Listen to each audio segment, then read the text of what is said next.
Hello, and welcome back to Dev Game Club, a weekly podcast in which two veteran game developers look at games from the past to discuss their relevance and impact today. I'm Brett Duville, and I'm joined as always by my co-host, a man who has been starting to wonder whether those pink flamingos are just a bit too tacky. Tim Longo. I don't know if in your highfalutin home they actually have pink flamingos. I don't know. I don't have one. Okay. I have two.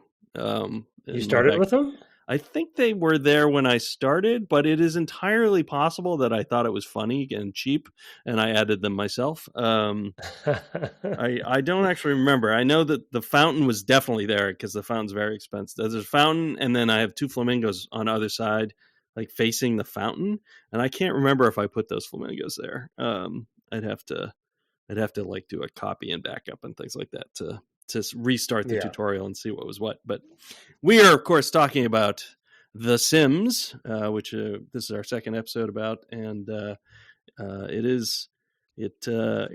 remains an interesting ant farm rather for me. I did not, in fact, switch ant farms and just kept working with the micromanagement of the characters I had. So it'll be interesting to see how we are diverging given our different play styles in particular. At some point I will try to do other things, try to lean more into some of, I think, the deliberate messages of the game, but I'm still having fun trying to walk the fine line of these people who don't have much and they're happy with it. So yeah. I guess for the sake of podcast, doing some other stuff would be good, but I do think it'd be good to stick with it if you can, just to see what happens, and because it is such a good experiment based on, I think, a lot of the topics that we want to talk about related to the themes that they've designed yet again into the game, right. or at least, perception. My perception is that they've designed them in. Around them, but I think if you're making a game like this, just like SimCity, that is in a capitalistic society, there's just certain things that are going to come to the surface without you trying.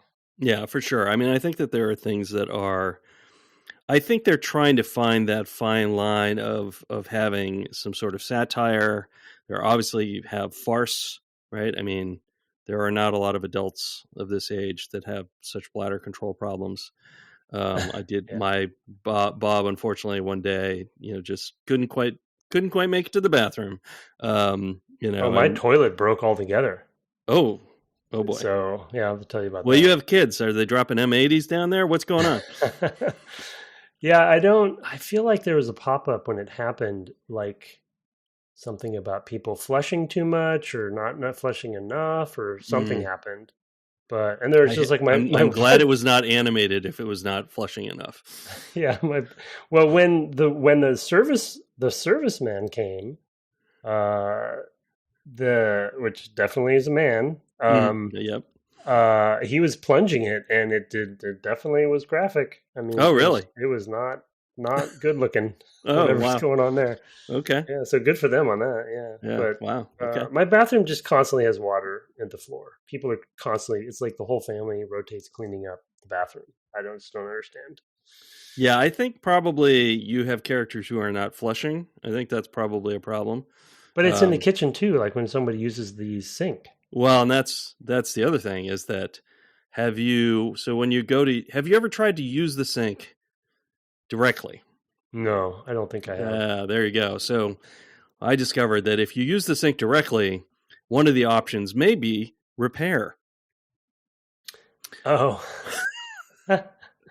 So we both had leaky faucets last week, I believe. And shoot. I fixed that. I had... interesting, because my repair guy, when he came, he went to the sink and the toilet. There you go. So he repaired the sink for me. Probably repaired the sink for you. Yeah, Betty came home from work one day, and it had been a tough couple of days for Betty because she got 2 promotions in 2 days. The job promotions. The job went from like 9 to 5 or 10 to 5 or something like that to like 11 to 6. And it was the same day. So it's like she came home at 5. It's like, you have to be at work at 11. And I was like, that's not 11 p.m. That's not very Oh, fair. a night shift. Oh, interesting. And then she got promoted the next day and had to go to work at like 10 or whatever. So it was a rough couple of days for Bob and Betty. I have to also share about my dudes. Oh yeah, job, we'll get to all of that for sure. I mean, you've already kind of alluded to one of the issues that we've been seeing here early on, which is definitely some both gender and like sexual preference normativity. It's something that I think it's something that the series got a lot better at in time. Oh, but sure. Yeah. The first version hadn't gotten there. And I know they had pushback internally. That's been spoken about in interviews before as well. So it's pushback in what way? That they didn't want to care about. I think that the publisher wanted so it was EA, and it was developed internally at EA because Maxis owned EA at the time, as we talked about last week. My recollection is that they wanted to have mixed gender or same gender relationships, and the team did. And in fact, it has it. Like you can work up to it if you want, for sure, and they just did it. And EA was like, I don't know. And they said, tough, we're doing it. Or they did it, whether or not they told EA. I'd have to go and look up the history of that. But it is I do believe it's a thing, that it's an available option. But I don't think that I do think that by and large there's a lot of sort of assumptions made about who stays home, who goes to work, what kids play with what sorts of toys, what male, Sims or male presenting Sims, I guess you'd say, something like that. Because I'm not sure they actually specify that they're male and female. I mean, they definitely present as such, but I don't know that they actually have something. I'd have to go and look. I didn't go looking for it. Yeah, if they have a specified gender or anything like that. But yeah, I mean, there are definitely times when poor Bob he's been having trouble because of all that extra work that he had, and his social meter was way, way down. He was getting depressed, and he didn't want to play certain types of things to bring up his, overall fun meter. He was just spiraling. It was like, oh, this is really ugly. It's not fun to watch, Bob. So, but it was also weird the things that he didn't want to do at that point. And the one thing he did want to do was like go to the fountain. I mean, I would try different things. And then when I sent him to the fountain, he would like splash like once. He'd put his hand in and like splash once. And then I'd have to do it again. He could just keep hitting. Oh my God, that's just keep so depressing. It was so dark. It was so dark. So the next day I had him strike up a longer conversation with Mrs. Goth, who I now think of as Mia Goth because there's an actress named Mia Goth. I guess I can't remember the Sims name, but anyway. So yeah, so they're doing a lot of that. You mentioned there was a male service, worker. I felt like there was something in particular. Oh, you had another one with your. Yeah, when I finally bought a stove, it occurred to me I didn't even have a microwave, and it's sort of like, because I didn't do I don't know if this is in the tutorial or what, but I'm kind of like onion layering my way through things, and that it's like I hit one wall, and it's like, oh, okay, I'm missing this critical thing, so I need to buy one or whatever. Mm-hmm. And so I realized.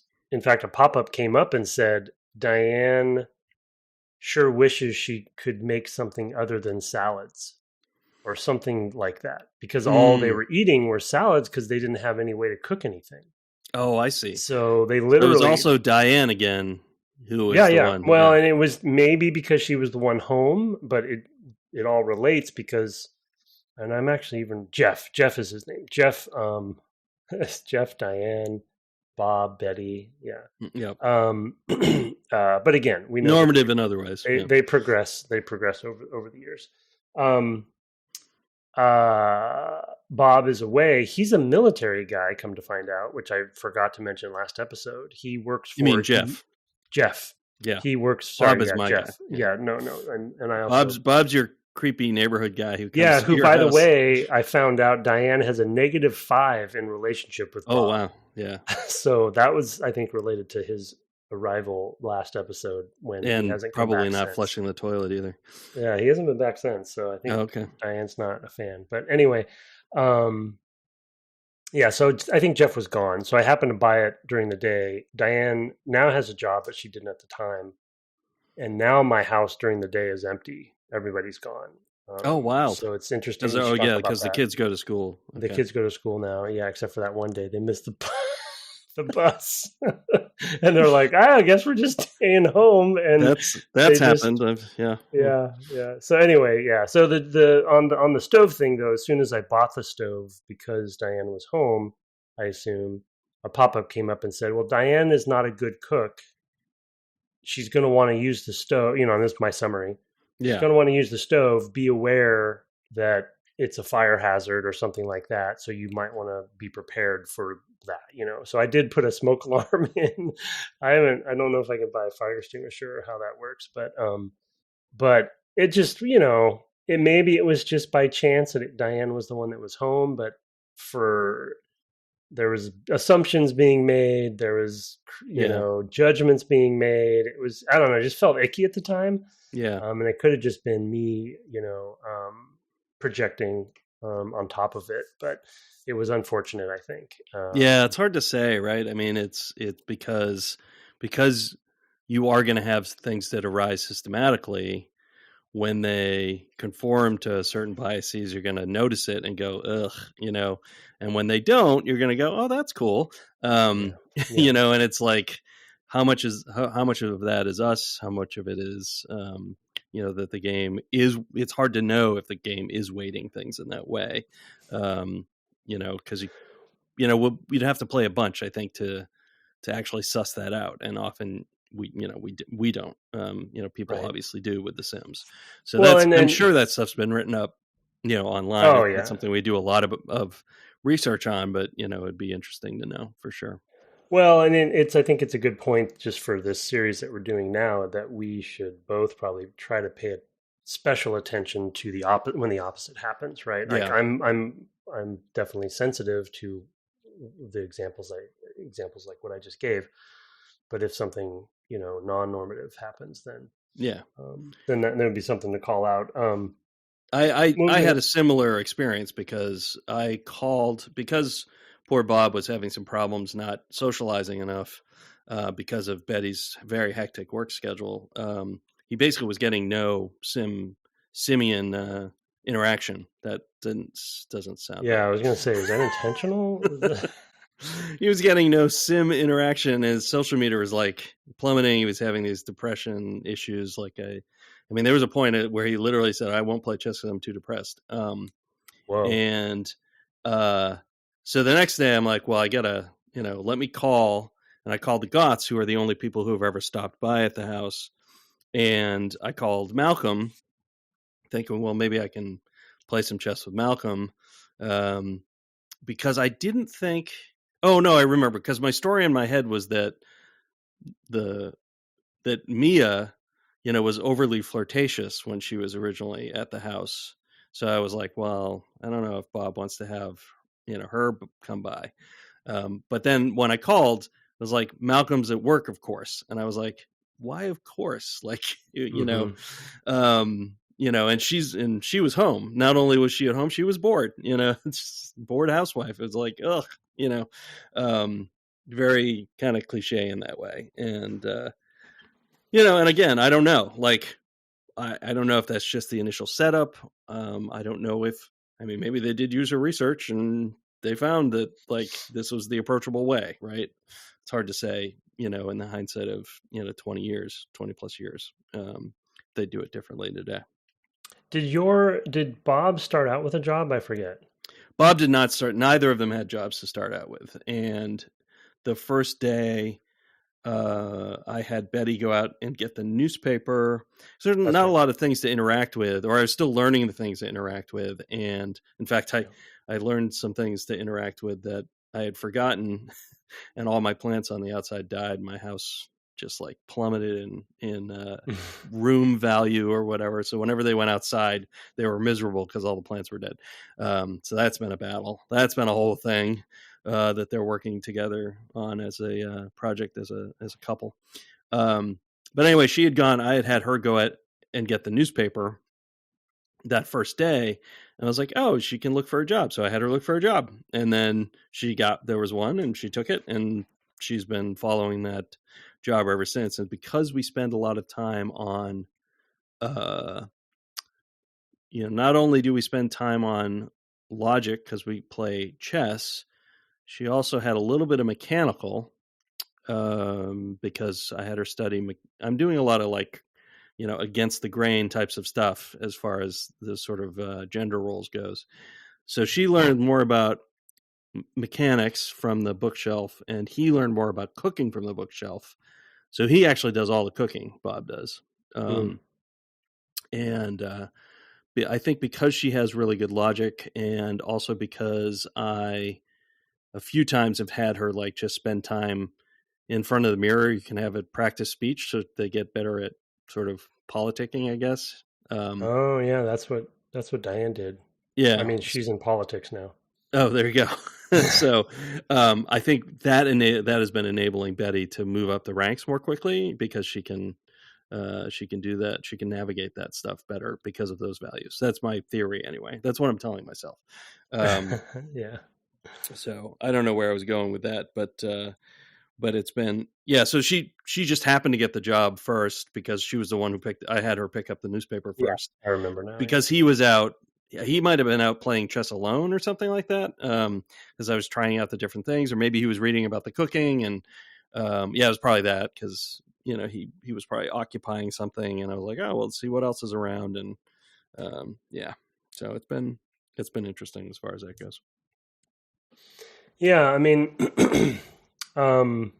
Jeff started out with a military job, and I hadn't noticed it right away because I forget, something happened on the first couple days, and then a camouflaged Hummer shows up as his carpool, and he changes to his fatigues and walked out and went to work.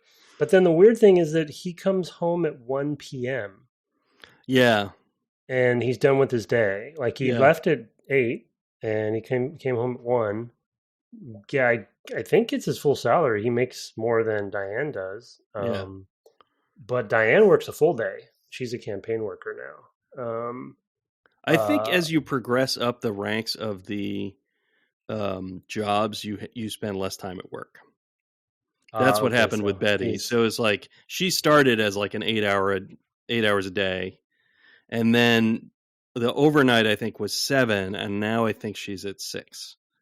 So I think maybe that's just a, giving you sort of both sort of a sense of success. Like, I mean, you also get the money. That's what the money is for. But you also have the, you have more the sort of reward of being able to play more with the dolls, right? Is that you get more time with your Sims as they succeed. It's probably a manufactured thing that they decided to do at some point, because and I know later expansions you can interact with them while they're at work, but like I said earlier, for me, I now have an empty house during the day. Yeah. Which, basically fast forwards, but like you said, my time with them is shorter now. You only have the times in the evening. Yeah. Who comes home at 1 and now is by himself, breaking toilets and who knows what. So it's it's interesting. I think what you'll see is if she progresses in her career. Are you sure it's Jeff and not Hefe, by the way? That's just a military kind of joke. Definitely Jeff. I think he looks like a Jeff. Okay. I think you'll see that they end up, as they progress, that you actually have more time with them, and I think that's just like I think they probably recognize that like looking at an empty house, even if it's going quickly, is not all that fun. The same thing happens when you sleep, right? Is that it auto speeds, and Yeah, right. you can Yeah. slow it down again if you want, but it does by default kind of speed up. So Yeah.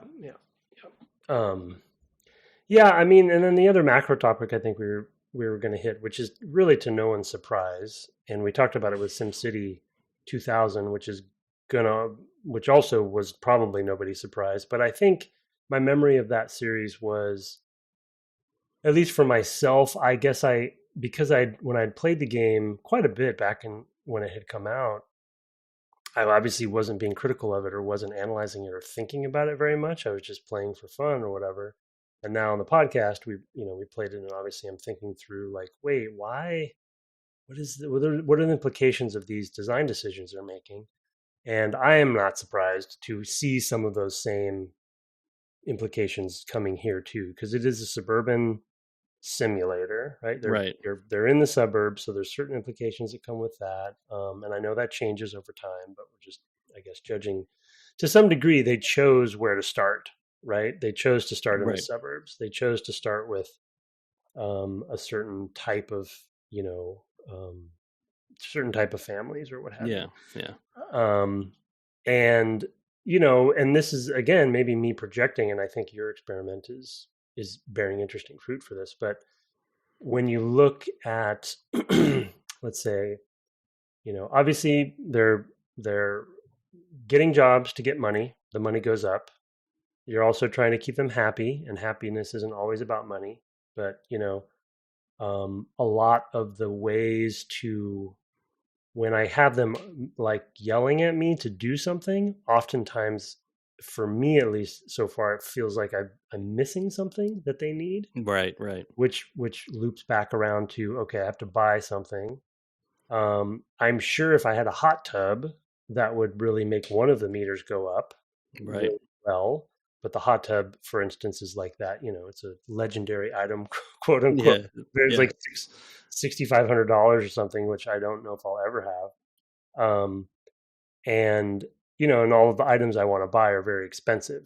So it's like, it's just the typical sort of like, yeah, how does consumerism, and I'm okay with capitalism. I like capitalism. I'm not trying to say they shouldn't have gone in this direction, and that's what I think people would have expected.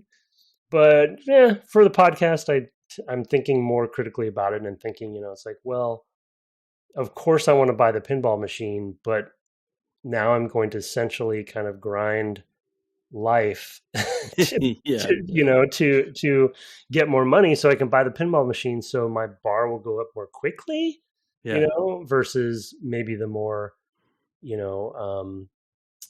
meditative, to give an example, right? Like yeah, meditative approach, a little bit more like you're taking, or, I really would love to play this game with somebody who lives in a studio apartment in the city, right, see right. what that's like. I'm sure. Yeah, that was exactly where I was going to go. Is that unfortunately, I think other sorts of environments, while they may be much more interesting, and there's a whole, I'm sure it's on multiple social medias, but there's a whole thing about like small living, right? I mean, I've been kind of off social media for a while. Oh yeah, Um, tiny houses. We're obsessed with them. exactly, tiny houses or like van living or Yeah. whatever. It's, which are kind of their own thing, because it's like there's also like a status thing, like Yeah, they're super because expensive. we're Yeah. because we're the United States, we can't get away from it. But the thing is that when you are doing that sort of smaller kind of space, then you actually have a lot more interaction problems for placing things, because one of the things you see about spaces like those in reality, is that you have to find a way to cram things in every available space, and still, I mean, obviously there's some doing with less, but you see some of these sorts of apartments that are whatever, a couple hundred square feet, and you're like, how do they, it's like, oh, this folds down, and this, this turns into a Yeah, dresser, I and like, think and right. so there's really hard UI problems, not to mention modeling and animation problems at this time, that I think would have made that hard. And there's also you can't build, right? There's nowhere to go. It's a Like, different game. Yeah, I yeah, mean, I mean, games like Unpacking or whatever, right? Like, Right. Yeah. and I know there's games, there's a game in there someplace. It's just Yeah. maybe Sure. not The Sims what they're trying to do. Yeah. Yeah. As a, as you Well, I know, mean, and I do think it's a comment on the sort of American dream, expansion and whether is it's a nightmare right. as well, and Yeah, yeah, because it's like, well, you've got all this space.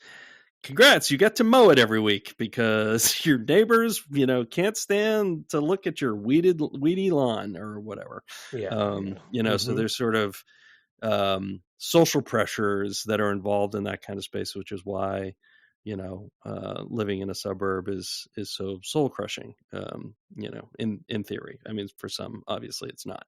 But I would love to live in a city and and be able to walk to all the cool places. I can walk to a lot of cool places that I like, so I'm kind of okay where I am. But I don't love having to mow my lawn. So Yeah, there's to, some to come back extra around to me there. commentary coming in there. Yeah, for sure. I did yard work, landscaping when I was in high school, and I never wanted to do it again. And I realized there's a house trap when I get older.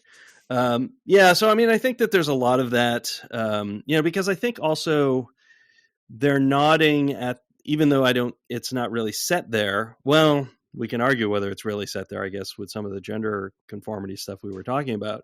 It's sort of set in the 1950s.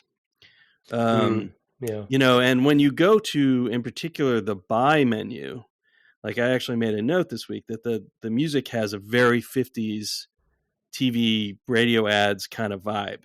I wasn't around in the 50s, but I've seen movies, and of course I worked on a dystopian series that based itself on the 50s and has some of that vibe as well for those sorts of things. And it definitely, listening to that sort of very capitalist based system, like this is the buy button, go buy a bunch of stuff for your house. It was all very like department store music, from the 50s is what it sounded like to me. Yeah. So I think there's a degree to which they are trying to be tongue in cheek about that aspect, but also at the same time, design wise, there are reasons why you'd want to do it. Well, I think I mean, you made a maybe inadvertent, good point there as far as like the buy and the build. None of my good points are Okay, inadvertent. yeah, all right, yeah, fair enough. But well, you made one that I will pull the thread even more on, is that Yes. There are three main buttons, three main interfaces, right? And play or simulate, I guess. Play, whatever that button is. Build, buy, and build. Yeah. Yeah, and the buy and the build are within a certain motivation, goal, and theme, which is very similar to SimCity, but on a smaller scale, and that's where they devoted their time and energy versus other things. Yeah. I mean, I think the good thing, I guess to again equate it. This wasn't a pre-show topic we talked about, but I want to mention it really quickly. A good thing about that, which is interesting to see how they progressed, and I don't know if we should do a bonus episode or not, but I'm really interested to know where this series is today. But because it's probably a stark difference. But one thing I remember being frustrated with SimCity 2000 is they definitely had the bars and the information about. They tried to have information about the city and certain buildings or districts or what have you, but it was always fairly vague and fairly cumbersome to understand kind of like what exactly it means. And I'm definitely one to like to look at those statistics, and like to see, okay, what's the progress like, and then make decisions based on that, because I'm always usually trying to min-max something. But in SimCity, I found it too opaque, right? And I know there's strategy guides, and there are definitely people who can read those charts and really understand what to do next. But for me, I never got that far. Here, though, I will say, like, maybe there's an evolution, an improvement from the way that they think about simulating in this game. But for me, the bars and even the tooltips are very helpful and very fairly clear about, oh, okay, this one's red. An obvious one is going to the bathroom or whatever, right? But sure, right. Or eating. But the bars are right there. When I click on that button, I can hover over them and they give me some clues about what to do. They have good feedback from the Sims themselves about what they're needing, usually in the icons.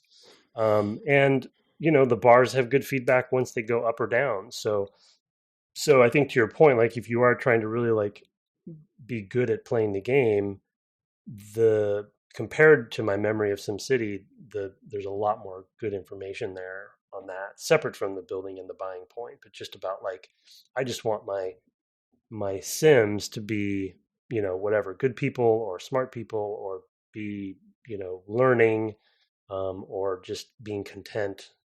I feel like I have a path to try to figure that out in this game versus a lot of Sims are opaque to people because they're Sims. It's like, Right. what's the mechanisms behind all of this? What are they actually doing and mean? For the common player, the hardcore people figure it out. But yeah, no, I would agree with that. I mean, I do think, like SimCity, Will Wright would describe this as a toy, rather than a game. In that I don't think he means there to be end conditions. The end conditions are whatever you want them to be. So I am deliberately not pursuing sort of expansionist, colonizing my backyard with a bigger house, etc., or building another flight. For now, I'm trying to sort of stick very close. I mean, the money's kind of piling up at this point. I've got like 3,000 simoleons or whatever. So, oh wow, you're doing well. Yeah, I mean, I've had a couple weird events. I spend mine as I go. Really. Right, yeah. I've had a couple of weird events occur that I'm not sure what they're about. So in two cases, Bob was called Bob answered the phone. The phone rang and I was like, oh, I mean, this was like at least a week in. I'm like, I don't think that's happened before. Like, I made calls to Mia Goth, but I don't think the phone's just rung on its own. Oh, and we called for pizza one night because neither of us felt like cooking. I had the phone ring and didn't pick up. Oh, okay. Well, I got to the phone 10 p.m. Oh, okay. Like, I'm not picking that up. Yeah. Well, I don't blame you for that. But it was, in one case, it was the radio station KSIM, KSIM, and he won $750. Just and then picked up.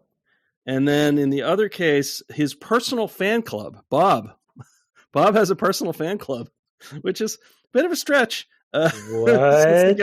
the guy never leaves the house. Although he does play with a fountain, and his fan club had erected a fountain in his honor, which I thought was funny. I'm not sure if that's procedural or not. And he got $750 for that as well, which brought to mind for me like the like chance and community chest of Monopoly, of like that. You don't know what you're going to get. You could get hit with the luxury tax. Well, I guess that's on the board, but you could get hit with like, the poor tax, or what, you have to pay something, or you could get some surprise bonus, out of nowhere that you can't plan for. And it definitely had that feel. And I wonder if I'm going to have one at some point where I answer the phone and it's the IRS and they're like, you haven't paid your taxes. And I'll definitely be like, Betty's not here. I can't help you. She's the earner. I'm just staying. I try to cook breakfast for her every morning so she has a hot food in her belly when she goes to work.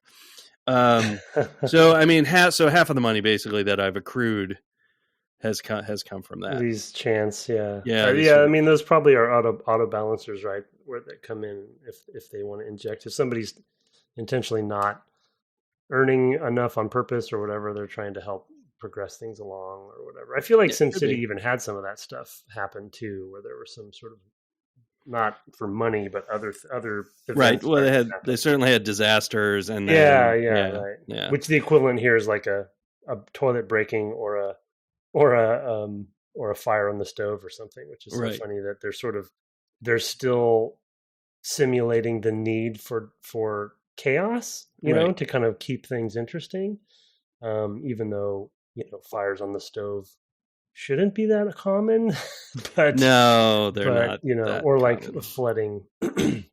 Yeah, it's interesting. I think, yeah, I love that you figured out the water and the floor problem. It's like, I guess I should have thought of that, but I was like, I just started. Why is my faucet starting broken?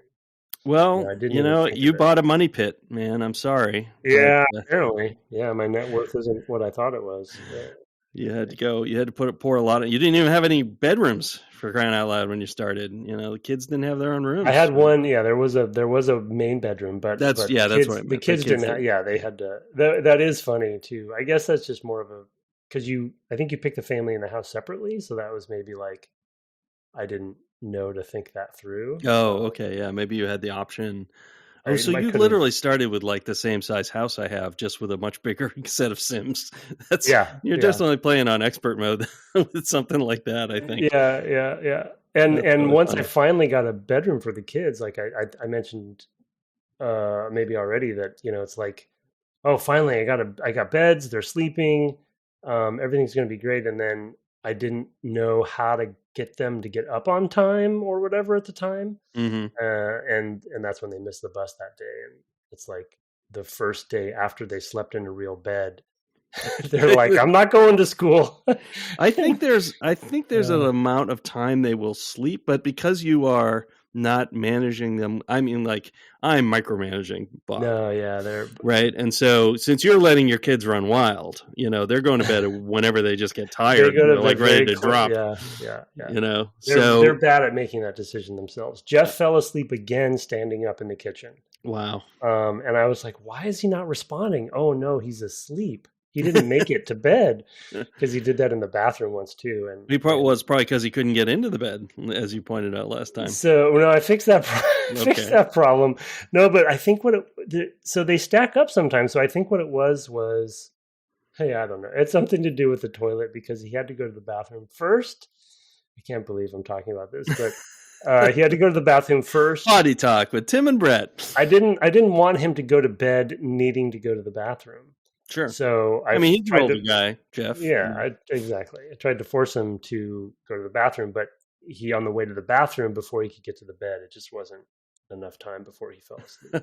Wow. And when the toilet broke, I will say people did, wet themselves. Yeah. And that was a whole thing to recover from too, because I There's couldn't. messes everywhere. We had to wait for the service person. I didn't think I could actually. I don't think I. Well, I didn't try repairing it. If you said that there was a repair option on the sink, maybe I could have repaired that. But Yeah, it's possible that you could, and but you need to probably have a mechanical skill, mechanical person. Yeah, a certain level. Both of mine are somewhat mechanical, so when Betty came home and I don't remember what she was doing. I think I just went over to the sink. I was like, oh, she can just wash her hands here. She's come home from work. She can just wash her hands at the sink. And I was like, oh, look, there's another thing here. I didn't know. Right. I still don't have a sink in the bathroom. I haven't been able to afford one. I definitely haven't spent my money completely wisely, I'll be honest. And yeah, it's just I mean, Toy, I forgot about him talking about these games that way, but I'm glad you brought it up because this even more than SimCity, I feel like. I don't know why that is. I feel like SimCity, because it's on a civilization sort of level, I feel like I don't want to fail. I have a separate theory. I think it's because dolls are for girls and trains are for boys. Oh boy. Okay. Yeah. Well done. It's all built into our our 50s derived sensibilities. Yeah.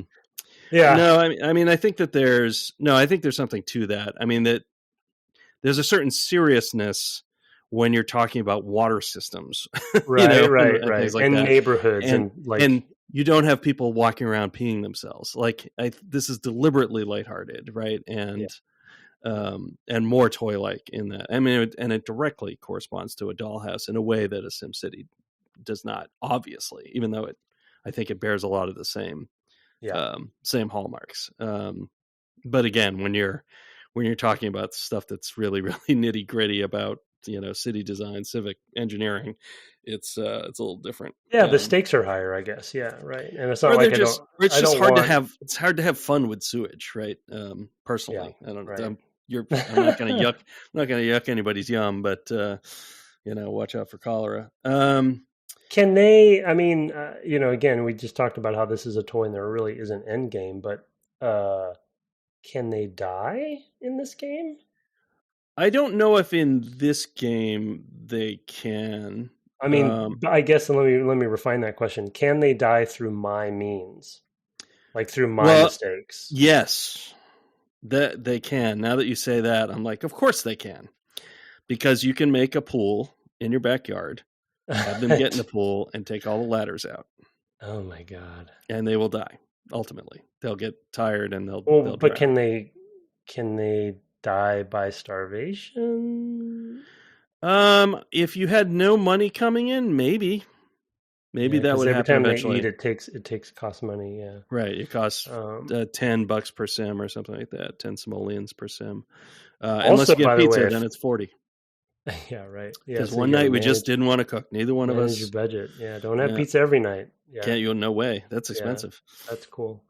I did finally discover that I had bills I was supposed to pay. So yeah, I also did. That's good. I was like, oh, I guess the mailbox is real. Oh no, I didn't know that. And then I realized it's because I have no like small table in the house, like a side table type of thing. Yeah. And so I think basically Betty came in with it. I remember her coming in with mail. It was before last week's session. I remember her putting it down, but I did not remember between last week's sessions and this week's sessions that she had done that. And then I just happened to like turn the camera at one point, and I was like, what is that little yellow thing there? Yeah. And it's because there was no table space, because I think it wanted table space because I have a lamp and this was just built in the tutorial. So there's a lamp and a radio on the table, and two spaces where they can eat. So that with chairs. And I think that she just put it down. Maybe she had some other need, and so she put it down just as she came in through the door. But there was no convenient place to put it, I don't think. So that could be part of the problem. Yeah. My project so far for sort of upgrades and additions has been pretty targeted. I have basically I only added one, and this was one sort of nod to my personal life. So I had Bob. For Bob, I bought an easel. Because nice. Over the last I don't know, whatever it now is 6 or 7 months, I've been undertaking learning how to draw myself personally. So I was like, I'll just do that because it's kind of akin to me. Stays home all day and occasionally dabbles in art. So I did that for Bob, and one thing I really liked about it was that the first time he was there, kind of dabbling on it, the canvas didn't change. I was like, well, oh well, like he kind of did it and he got a bump, of whatever creativity or something like that. And but then I actually had Betty use it, one evening when she came home, and she drew some stuff on it, and then and a picture began to emerge. And then when Bob went the next time, he further improved on it. So there's some interesting things in the animation and object system, which we haven't even talked about yet, and I guess we'll leave it to next week because we're at 45 minutes already. Because there's some interesting things to talk about technically there. And I want to talk about, we definitely want to talk about some technical stuff, and I actually want to talk about the fact that it is a 3D game. Yeah, specifically, interesting. Even though it's isometric. Yeah. Let me just make a note of those, but and why that is versus right. Yeah, a straight isometric game or something like that, where you wouldn't be able to rotate the camera. Where was it going? Oh yeah. So the other things that I have bought have almost all been just replacements, upgrading things that I already had. That's cool. Yeah. And, except in one case I did buy when he had that radio show bonus, and which was just a windfall. And Betty's jobs were changing. I was trying to keep him in sync with her schedule. I had thought, of course, that she was going to have this schedule of nights. So I was like, well, okay, he'll be up at night as well with her. Oh no. And then of course, it switched immediately. So I bought him a Barca Lounger type thing, so that he could, because that had like high comfort and high energy replacement or something if you take a nap in it. I was like, okay, that'll be really, really helpful, in these weeks when he's trying to adjust, to the fact that she works at night now. And then it ended up being, basically 24 hours. She had gone from days to nights to days, which was really, really confusing for my poor Sims. But the newbies were having some trouble. By the way, Betty eventually came over. She did. Yeah, she did, and said hello, and there was, some good social interactions. But like, oddly, at one point she was in the bathroom watching the daughter clean up the water, just randomly. I mean, everybody's got their kink, Tim. It was the weirdest thing. I was like, what is Betty doing in there watching the daughter clean up the water, which I could not figure. And that was from the shower, I think. The son took 2 showers in a row one time. And I was like, that irresponsible little jerk. What? Teenagers, man. I mean, new aromas, I guess so. They just he couldn't get clean. So he's like, I got to take a second shower. And then, of course, the room was flooded even more. It's just a funny. Oh, and I love that I finally was starting to buy some art, for happiness reasons. And the cheapest painting is of a clown. Yeah, that comes in the tutorial house as well. So it does. Yes, I bought that and was like, I really don't want to buy this picture of a clown, but it's all I got. So I put it on. You're better off, man, just saving up and getting the better thing. Yeah, we've had some fun and interesting learnings, over at the newbie house. Last week was like, oh yeah, I have to water the plants. But of course, by this week, I had totally forgotten that I had to water the plants, and they all died, except for the 2 I had watered before he was exhausted and had to go watch TV last week. So Bob's trying to get more resilient. He's trying to deal with this at home, but I also feel like I'm trying to grow him into a career at some point. At some point, he's going to start checking the newspaper again, and we'll see how things progress. Yeah, he needs to get his confidence up. Yeah.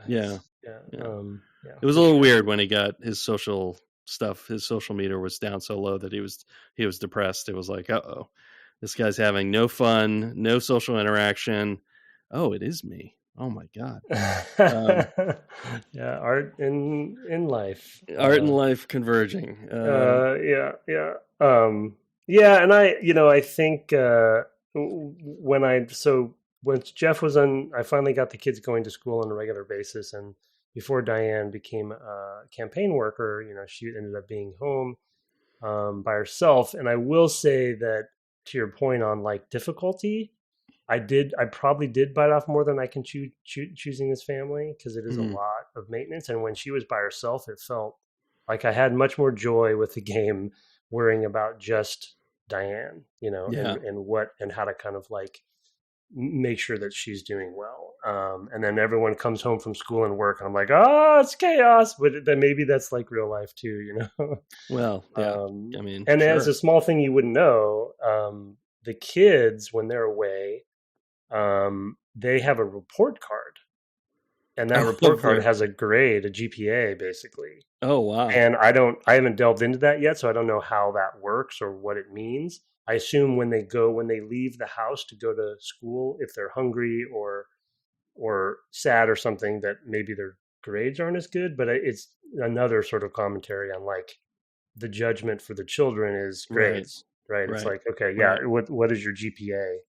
And that reflects back on you. yeah, exactly. Well, I mean, I'm pleased to hear this little ditty about Jeff and Diane. Oh, nice. Those kids are doing the best they can. That's got to be it. And I also want to Jack and Diane, but yeah. Yeah. Okay. Fair enough. You convinced me there for a second. I forgot that it was Jack and Diane. His memory is that bad, folks. It's that bad. Yeah. I could slip those ones. I could have just let that one just ride, and I would have gotten an email about it and said I would have to say, no, I knew Tim just wouldn't remember. People wouldn't have believed me. Well, what's worse is like a week from now, I'm going to be singing the song in my head, and I'm going to be saying Jeff and Diane. and your wife's going to be like, what are you doing, dude? Yeah, it's Jack and Diane, you idiot. I will say that the two men, Bob and Jeff, how do they say, they got the better end of the deal when it comes to, I mean, there's some more gender normative things happening there is what I'm Yeah, saying, right? Like yeah. they I don't know if they're a good match for for they're kind of two frumpy guys that Oh, yeah. you Yeah, it's know, definitely a sort of not I don't know, equitable. Seth Rogen movie or something like that. Yeah, exactly. Yeah. So Yeah. so it's, I don't know. I'm reading the stuff into it, but it's just Well, I mean, it's interesting. it's hard not to, especially knowing the sort of makeup of the industry in 2000, right? We had a long way to go. We have a long way to go. Never mind had, Yeah. towards balance in different sorts of representation, and that leads to blind spots. So it's not. There's a good reason. And I think one of the things that has made The Sims so progressive in this area over the years has been they had an audience that got really, really engaged, and they really, really, and it's another thing we need to talk about in the future. They really, really encouraged that both. Um, I gotta write this down, otherwise I'll forget next week. They really, really encouraged that both with technology and then how they interacted with their community.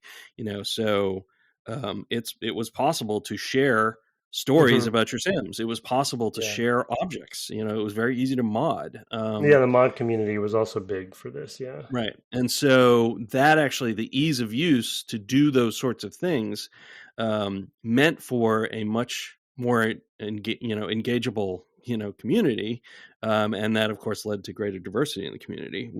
All of which I think are a real big part of why that series has survived and thrived. To be, what'd you say, the number 9 Yeah. series of all time. By sales. So Yep. it has borne fruit. All right, well let's put a pin in it there. We have a few topics for next time. We're gonna have even more, as time goes by. I didn't even mention what the game was based on, and we can talk about that a little bit next time, because he always has reference material from which he draws things. Even uh, Raid on Bungling Bay had things that came up in that talk we saw years and years ago. Um, Let us turn to email.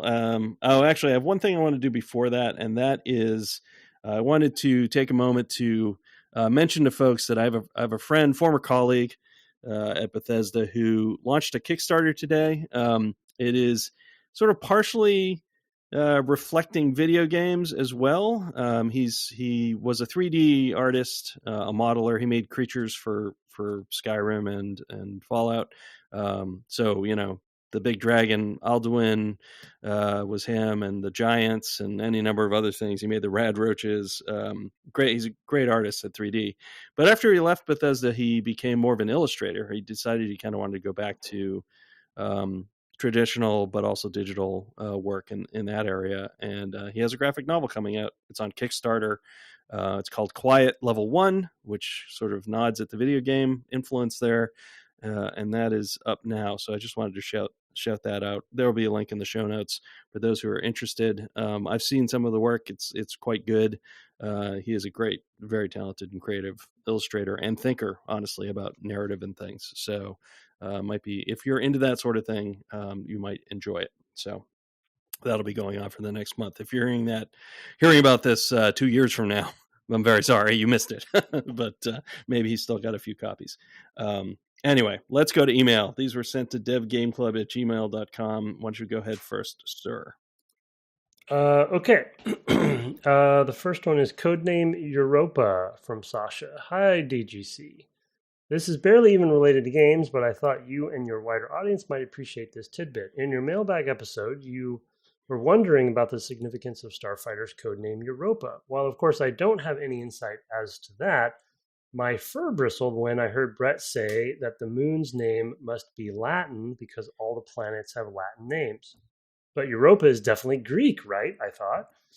Having a sense for the languages after studying them a little in university. Then a moment later, I thought, wait a minute, I think all the moons have Greek names. Looking this up with the help of the World Wide Web, it is indeed true. While all the planets have Roman names, all of the moons are Greek. That is, all except for some recent discoveries, and the moons of Uranus. Uranus, for some crazy reason, has Shakespearean moons. I bet Tim will like that. I do. Some of those bardic names are Grecian anyway, but then we also have some like Puck. What the Puck? Yes, yeah, and in fact, our daughter's name is Shakespearean made up name. So there you go, and thanks for making me realize all this. Cheerio, and enjoy your holidays. I just want to say, Sasha, I believe you meant the Mundus Wide Web. Oh boy. Yeah, you may remember I said at the time, like, I think it's Greek, and I was like, oh no, but it can't be because all the planets, like, I talked myself out of it. Right. Yeah. I had that moment of like, so my inclination was that it was Greek. Should have gone with your gut. I should have stuck with it. I mean, I wasn't thinking about all the other moons. And it's not a distinction I had ever noticed or made note of. So thanks for clearing us up there. I have one here still on the code name tip. Wow. This is from Jesse. Subject is Tomb Raider. What was Tomb Raider's code name? Apologies if Tim eventually said it in the episode. About halfway through the mailbox episode, it came up and then it moved on to the next section. So it seems like we missed it. Did you ever say, or are you able to say? I don't know. Maybe you didn't. I don't think people would care if I said, but I'm trying to remember. Was it? Yeah, Greek? We had one, but I can't think of it. Because it was the 9th Tomb Raider, so TR9 is what we'd always use. Use like as shorthand. Boof. I'm gonna have to think about that. I might have to ask somebody. Okay. Yeah, famously his memory, folks. Yeah, you may remember, right. Tim, earlier in the episode we were talking about Jeff and Diane. Yeah, exactly. Jeff and Diane. There's a little ditty about Jeff and Diane. But for a long time we were calling it Tomb Raider Ascension. As sort of like a working title code name kind of thing. But it wasn't a real code name because code names are not supposed to have anything to do with. But I feel like we had one. I guess, to be honest, I don't think we used it very much because we would just say TR9 or something. But right. I know there's one. I'll get it. Okay. Yeah, you look it up. All right, let's hit that last email and we'll be, I think, all caught up. We'll be, or at least very caught up. So, okay, Discovery this one's got a lot of postscripts. I see that. Yeah, good ones. Discovery and longevity from Mystery Dip. Hi, Brett and Tim. Hope you both enjoy your time off-ish. Thank you. Yeah, I assume he's talking about maybe the 4th. No, because we were. Oh, that's right. This was before we all left. This was before we This was went. a long time ago. Yeah. That was so long ago. Your last Final Fantasy Tactics episode brought up a game dev concept I've been thinking a lot about recently, namely how information hidden from the player can increase playtime and lead to moments of delight when discovered, but can also be a source of tedium and frustration if too arbitrary. Thank you, Mystery. In a similar vein, I've been watching Kaon's Twitch stream of Might and Magic on his NES quest. Currently at 160 some hours and not finished. We've all been watching him with bated breath. While the game is fun to watch and figure out puzzles together, I also couldn't help but see how short the game actually is if you knew the location of things beforehand. Oh, interesting. It seems like a lot of it boils down to find 5 of X scattered somewhere in the world, and there's little to no breadcrumbs or logic for where. It's always a pleasant surprise when randomly finding a MacGuffin, but I can't help think there's a better way to do it. As a hobbyist game dev, part of me wants to try. If the world map was 10 tiles larger, would it be too large for this kind of gameplay? If it was 10 tiles smaller, would it be too easy? Is there a way to do generic breadcrumbs, i.e. find the 4 elemental serpents in their respective domains, or collect 1 gem from each castle that guide but aren't too specific? Is there a way to make such a game replayable with a similar level of discovery each time without being completely random? Just curious your thoughts. And where on the continuum from completely linear gameplay and open world random lock and keys you'd fall and why. Regards, Mystery Dip. P.S. There's always a P.S. I just realized that this technique is the video game equivalent of hide and seek. As the seeker, you know little of the hider's location. PPS, Where's Wally Waldo books have sold over 73 million copies worldwide and been made into 9 video games. So there must be something to the idea. Maybe it's a, and then it cuts off. I'm sorry. That's probably my fault. We'll never know. Maybe it's a, and then No, PP. I'll look. He sent multiple emails, so I probably just didn't copy the whole thing. The previous one got cut off too, but I figured. Oh, okay. I'm sorry. Yeah. That's all right. Yeah. Let's see. Maybe it's a case of it's the journey, not the destination. As many games can be boiled down to find key, get further into maze, eventually reach exit. Whether the maze is a level, the plot, or game mechanics, players seem to be fine with it as long as there's enough interesting things to look at on the way. Okay, there was a lot more there. Yeah, sorry. Yeah, I realize now how I copied it. Skipped that. So yeah, that's fine. And then PPS. Kaon completed Might and Magic, yay, on the NES last night after 175 hours, 39 minutes, and 31 seconds. We celebrated again a little bit when Kaon came on to my stream last weekend. So congratulations to him. I was watching the updates. I couldn't find the time to watch each of them. I apologize, Cam. But it's 165 hours, Tim. How can you not find the time? I know. Well, he did, and I applaud him. Yeah, I do too. His journey. He will do it if he has the resilience to finish that game that way. I know he can do it. I'm more of a fan of a little more guidance with these sorts of things. I think my favorite one ever was. I think it was the first PS3 edition of Ratchet and Clank. So it was before they had trophies. Those were coming because of the 360. I think was the first to introduce achievements, and then Sony had to follow, and Nintendo was like, whatever. In the interface, if you went digging around, like it was not super visible. There was sort of there were descriptive like tasks you could do on each level. I think every level had 3 of them. Some were fairly straightforward. It was like shoot 3, of these things out of the sky or something like that. But all you got was the like descriptive, like the achievement name. I mean, this was again before achievements. All you got was sort of the name for the achievement.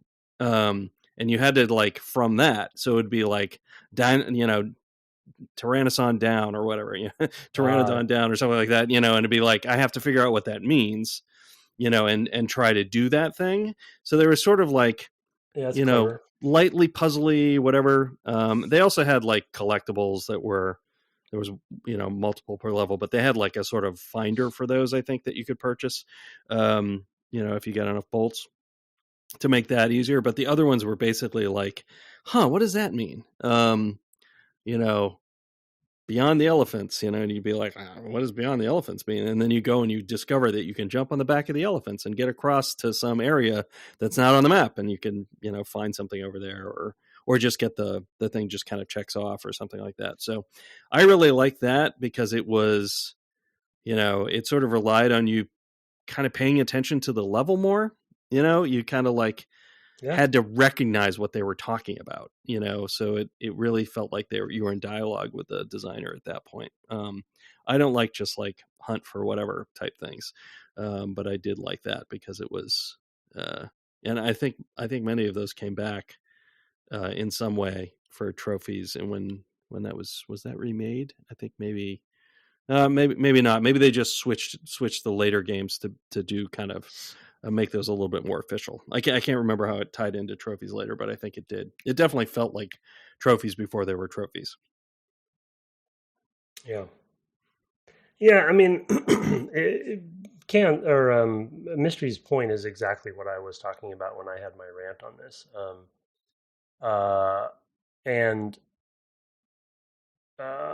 The 2 example, I tend to be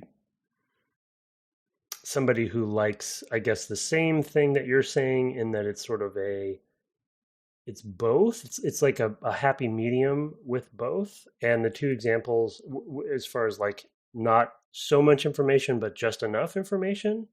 So I feel, because I don't want to waste my time, Right. but I want to feel clever and I want to feel like I found it. And I'll use the extreme example, like if you have Might and Magic NES as one example where there's nothing and it's just totally like you got to just go to every square.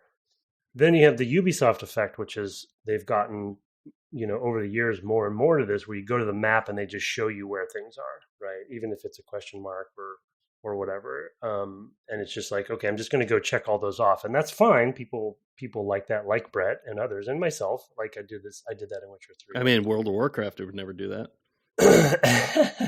Well, it's interesting. So World of Warcraft's an interesting example, which I think we probably talked about for when we played Classic versus retail today. Classic, many of the quests, if you remember, were descriptive when you got them from the quest giver. They did not mark them on the map. So you actually did have to go in the early days. Yeah, like Morrowind, you had to go and kind of suss out where things were, suss out? Yeah, suss out.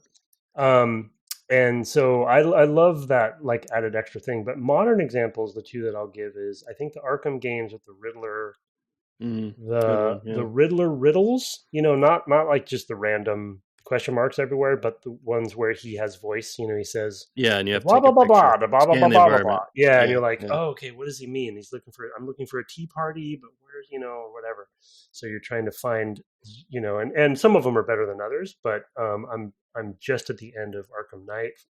And, there were some really good ones in that game where you're like, okay, I know it's in this zone someplace. I have that riddle. And now I have to do the rest, which I love that kind of happy medium. The other one, though, is Breath of the Wild, mainly with the Korok seeds, but also with the shrines. That what they did, and that's Nintendo. Go listen to our Ocarina of Time series. It's just they're just so good at what they do, but.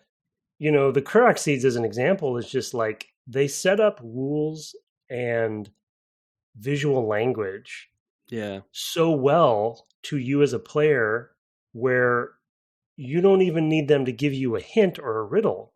Yeah. You're like, I'm going through the world. Oh, there's a circle of rocks, but there's one missing. Yeah, I bet there's one there, or like, and it's just like little things. And some of them are much harder to find than others, but it's just like it's a combination of level design, a visual language, of hints, and you'll be running just through. The great thing about that layer of the game is you're doing the regular game, you're playing the story, you're doing kind of the bigger things, and along the way you'll see this stuff. Yeah, and you just have this intuition that isn't extremely hard to get players to have, where you're just like, oh. There's definitely one here someplace, and you just kind of root around a little bit. And you're like, I bet it's this, blah, blah, blah. And then, because they definitely have scalability to those. Some are very easy and some are very hard. And it's just brilliant, And there was no text. It was just like good onboarding, good rule teaching, and a mighty reward at the end. Yeah, which is the greatest cherry on top of it all. Yeah. It's just like, of course. Yeah. But the one person I know that got that reward is so proud of it. I mean, why wouldn't you be? Yeah. So we've come back around to Potty Talk with Tim and Brett. It always does. It always does.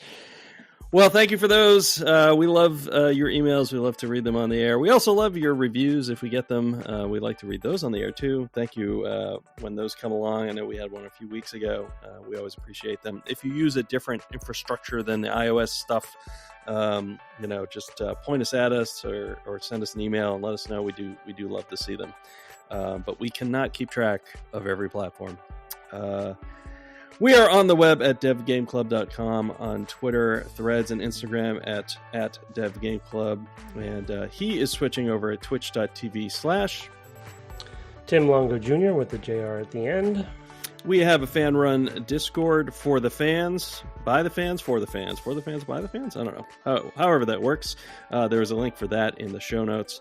Our intro and outro music was written and performed by Kirk Hamilton, commissioned by friend of the cast, Aaron Evers, and our logo that Discord, the merch store, etc. by Mark Garcia. You do so much for us, Mark. Thank you. Have fun repairing your sink this week, and good night. Good night.